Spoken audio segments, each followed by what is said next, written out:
Hello students, how are you? Students, as you know कि हमने previous lecture जो था उसमें देखा था कि हमारे पास अल्टरनेटिंग सीरीज टेस्ट क्या होता है और इससे रेलिवेंट एक एग्जांपल जो थी वो सॉल्व की थी। अब हम एक न्यू एग्जांपल देखेंगे, लेकिन अगेन हम पहले अल्टरनेटिंग सीरीज टेस्ट जो है उसको देख लेते हैं कि वो क्या होता है।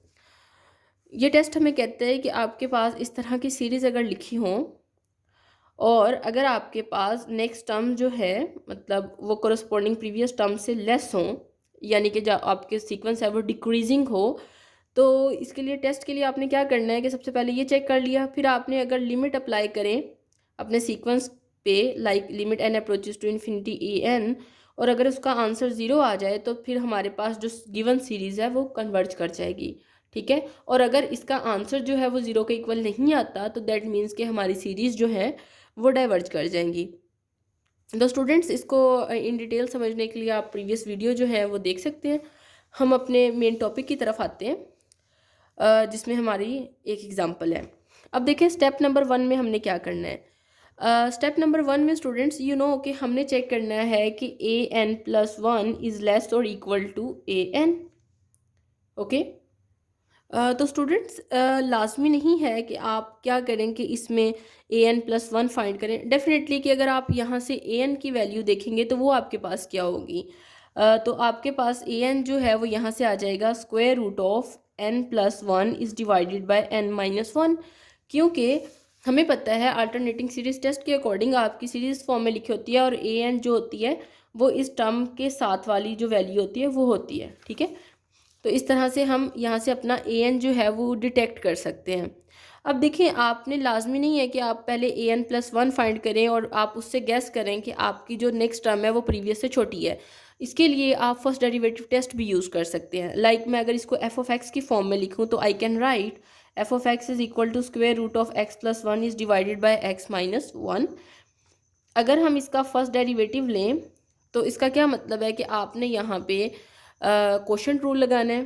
ठीक है, और क्वोशंट रूल आपको क्या कहता है कि नीचे वाला फंक्शन ऊपर एज इट इज़, ऊपर वाले फंक्शन का derivative that will become equal to one over two square root of x plus one, क्योंकि यहाँ पे पावर रूल लगेगा, power in the very start and that is equal to one by two and one less in the power, और अगर one आप one में से one less करें तो माइनस वन बाई टू आता है। इस वजह से मैंने इसको डिनोमिनेटर में लिख दिया है माइनस।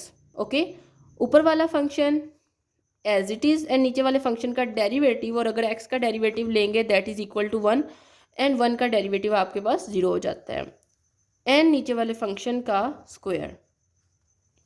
ठीक है, फर्स्ट डेरिवेटिव ले लिया। फर्स्ट डेरिवेटिव लेने के बाद जब हमने इसको सिंप्लीफाई किया तो हमारे पास हम आ गए x minus one minus two into x plus one, और उसके बाद यानी कि हम यहाँ पे एलसीएम ले रहे हैं तो two square root of x plus one and divided by x minus one square. तो स्टूडेंट्स, यहाँ से थोड़ा सा फर्दर सिंप्लीफाई करेंगे तो हमारे पास आ जाएगा minus x minus three is divided by this, क्योंकि ये वाली टर्म भी नीचे आके इसके साथ मल्टीप्लाई हो जाएगी, और फर्दर माइनस हम कॉमन ले लेंगे तो हमारे पास ये टर्म आ गई। यहाँ से हमने देखा एक्स प्लस थ्री पॉजिटिव है, square root x plus one हमेशा पॉजिटिव होगा, और एक्स माइनस वन है उसका स्क्वायर है तो डेफिनेटली स्क्वायर की वजह से कोई भी टर्म अगर अंदर नेगेटिव भी हुई तो वो पॉजिटिव हो जाएगी। And this is less than zero just because of this negative sign for all x is greater and equal to two. तो हम यहाँ से कह सकते हैं कि सो हमारा जो ए एन है वो डिक्रीजिंग है। ठीक है, अब आते हैं स्टेप नंबर 2 की तरफ, यानी कि स्टेप नंबर 1 से वेरीफाई हो गया कि हमारा जो सीक्वेंस है वो डिक्रीजिंग है। स्टेप नंबर 2 में हमने क्या करना है, हमने लिमिट अप्लाई करनी है n approaches to infinity a n और चेक करना है कि वेदर इट इज़ ज़ीरो और नॉट।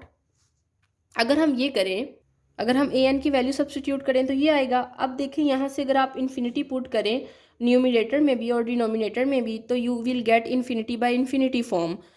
अब हमारे पास जो एल हॉपिटल्स रूल है वो हमें कहता है कि अगर आपके पास इस तरह की फॉर्म बन रही हो तो आप क्या करें, न्यूमिनेटर का अलग से डेरिवेटिव ले रहे हो और डिनोमिनेटर का अलग से।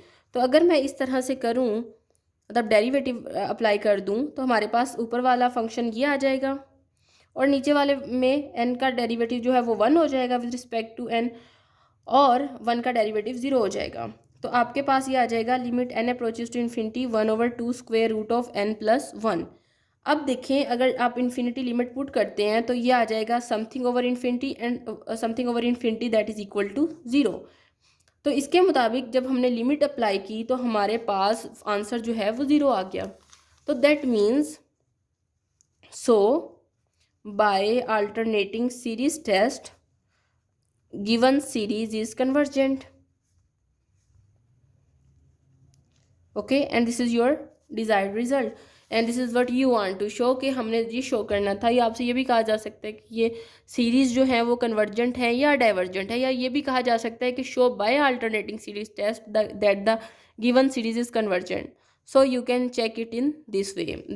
There are basically two steps for solving it. Thank you so much.